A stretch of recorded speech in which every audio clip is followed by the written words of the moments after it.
Kisah Para Rasul 3, hari Senin, tanggal 9 Februari 2026. Petrus menyembuhkan orang lumpuh. Pada suatu hari menjelang waktu sembahyang, yaitu pukul 3 petang, naiklah Petrus dan Yohanes ke bait Allah. Di situ ada seorang laki-laki yang lumpuh sejak lahirnya, sehingga ia harus diusung. Tiap-tiap hari orang itu diletakkan dekat pintu gerbang bait Allah yang bernama Gerbang Indah untuk meminta sedekah kepada orang yang masuk ke dalam bait Allah. Ketika orang itu melihat bahwa Petrus dan Yohanes hendak masuk ke bait Allah, ia meminta sedekah. Mereka menatap dia dan Petrus berkata, "Lihatlah kepada kami."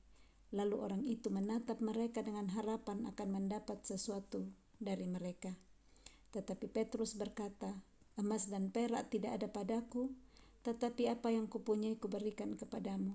Demi nama Yesus Kristus orang Nazaret itu, berjalanlah." Lalu ia memegang tangan kanan orang itu dan membantu dia berdiri. Seketika itu juga kuatlah kaki dan mata kaki orang itu. Ia melonjak berdiri lalu berjalan kian kemari dan mengikuti mereka ke dalam bait Allah. Berjalan dan melompat-lompat serta memuji Allah. Seluruh rakyat itu melihat dan berjalan sambil memuji Allah. Seluruh rakyat itu melihat dia berjalan dan sambil memuji Allah. Lalu mereka mengenal dia sebagai orang yang biasanya duduk meminta sedekah di gerbang indah bait Allah, sehingga mereka takjub dan tercengang tentang apa yang telah terjadi padanya. Kisah Para Rasul menceritakan bagaimana dua murid Yesus, Petrus dan Yohanes, yang pergi ke bait Allah pada sore hari, di mana waktu pukul 3 petang itu adalah waktu untuk sembahyang. Nah, kita ingat di Kisah Para Rasul 1 ayat 8, Yesus sudah berkata kepada murid-muridnya, "Tetapi kamu akan menerima kuasa kalau Roh Kudus turun atas kamu, dan kamu akan menjadi saksiku di Yerusalem dan di seluruh Yudea dan Samaria dan sampai ke ujung bumi." Dan ini yang terjadi, bagaimana Petrus dan Yohanes di bait Allah ini, mereka berjalan dan di situ ada seorang laki-laki lumpuh sejak lahirnya. Nah, yang dia kerjakan tiap hari di pintu gerbang indah adalah diusung ke situ, duduk dan meminta-minta sedekah kepada orang yang masuk ke bait Allah. Nah, ini sejak lahirnya, tidak disebutkan di sini umurnya berapa, tetapi sejak lahir dia lumpuh dan pekerjaannya adalah duduk di depan gerbang indah di pintu gerbang bait Allah untuk meminta sedekah kepada orang yang masuk ke dalam bait Allah. Nah, hari itu dia tidak pernah memikirkan bahwa ada yang baru yang Tuhan mau perbuat dalam hidupnya. Seperti biasanya dia diusung duduk di pintu gerbang bait Allah, tetapi hari itu adalah hari yang Tuhan sudah buka untuk dia melihat hal yang baru, hidupnya diperbaharui. Dia melihat Petrus dan Yohanes yang hendak masuk bait Allah, ia seperti biasanya meminta sedekah kepada setiap orang yang mau masuk. Nah, Petrus dan Yohanes itu menatap kepada orang yang lumpuh ini, dan Petrus yang berkata, "Lihatlah kepada kami." Lalu orang itu menatap mereka dengan harapan, ya berharap akan mendapat sesuatu belas kasihan dari kedua orang ini. Tetapi yang Petrus lakukan adalah dia berkata, "Emas dan perak tidak ada padaku, tetapi apa yang kupunyai kuberikan kepadamu." Dia punya nama Yesus yang berkuasa. Demi nama Yesus Kristus orang Nazaret itu, berjalanlah. Dan kuasa yang sudah diberikan oleh Bapa melalui Roh Kudus, saat Roh Kudus ada di dalam Petrus, dia perkatakan nama Yesus, dan orang Nazaret yang namanya adalah Yesus, demi nama Yesus memakai kuasa nama Yesus, darahnya sudah tercurah dan ada kuasa di sana yang diberikan oleh Roh Kudus kepada Petrus. Dia berani untuk bersaksi dan berkata, berjalanlah. Dan ia memegang tangan kanan orang lumpuh itu, membantu dia berdiri, dan dikatakan seketika itu juga kuatlah kaki dan mata kaki orang itu. Lumpuh sejak lahir, tetapi saat nama Yesus disampaikan, diperkatakan dengan iman dan percaya Petrus dan Yohanes, seketika itu juga kakinya menjadi kuat, mata kakinya juga menjadi kuat, dan dia bisa melonjak, berdiri lalu berjalan kian kemari. Tidak perlu latihan untuk jalan, dia langsung bisa melompat-lompat memuji Tuhan, berjalan ke sana kemari. Padahal dia itu sejak lahir sudah lumpuh, jadi tidak pernah berjalan. Dan saat Tuhan menyembuhkan dia melalui Petrus dan Yohanes dengan nama Tuhan Yesus, dia langsung bisa melonjak-lonjak, berjalan ke sana kemari, melonjak, melompat-lompat memuji Tuhan. Jadi dia disembuhkan tujuannya adalah untuk memuji dan memuliakan Tuhan. Nah, orang-orang seluruh rakyat melihat dia yang sudah bisa berjalan sambil memuji-muji Tuhan.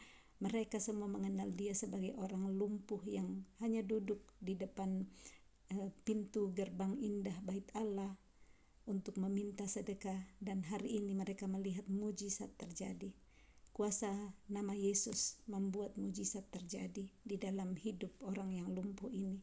Tidak ada yang mustahil bagi Tuhan, dan Tuhan memakai orang-orang yang percaya kepada dia.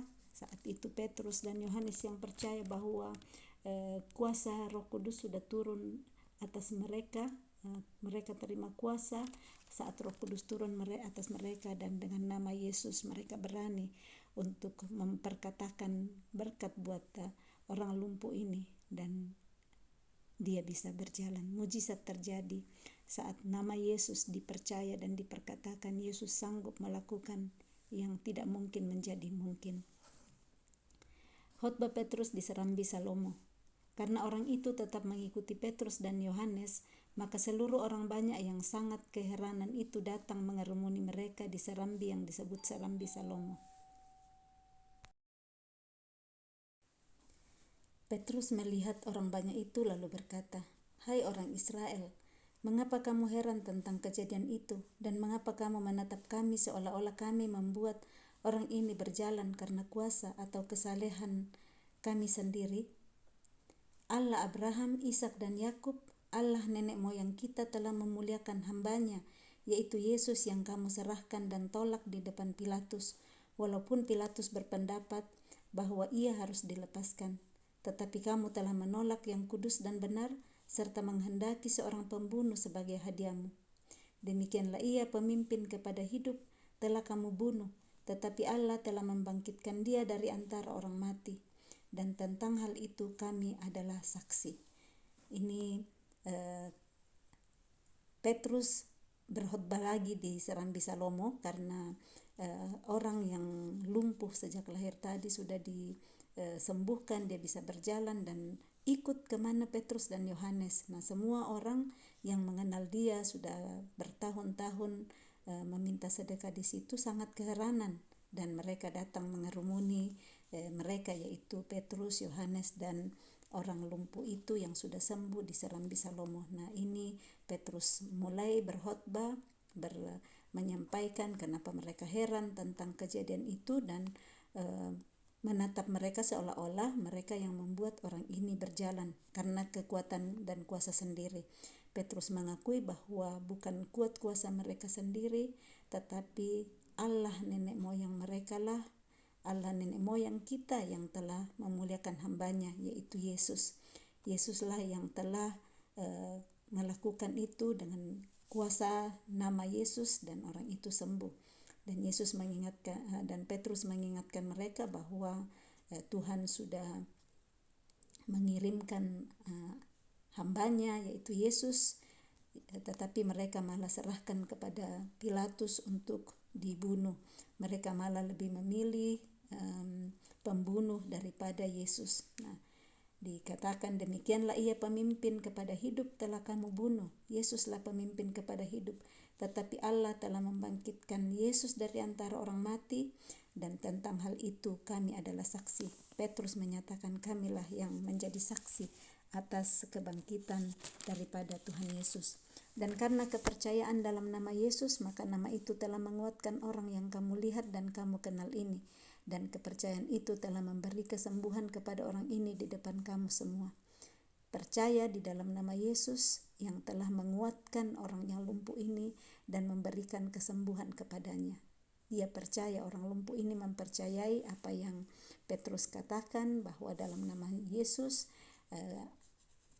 orang Nazaret itu berjalanlah, dan dia percaya dan dia menjadi sembuh.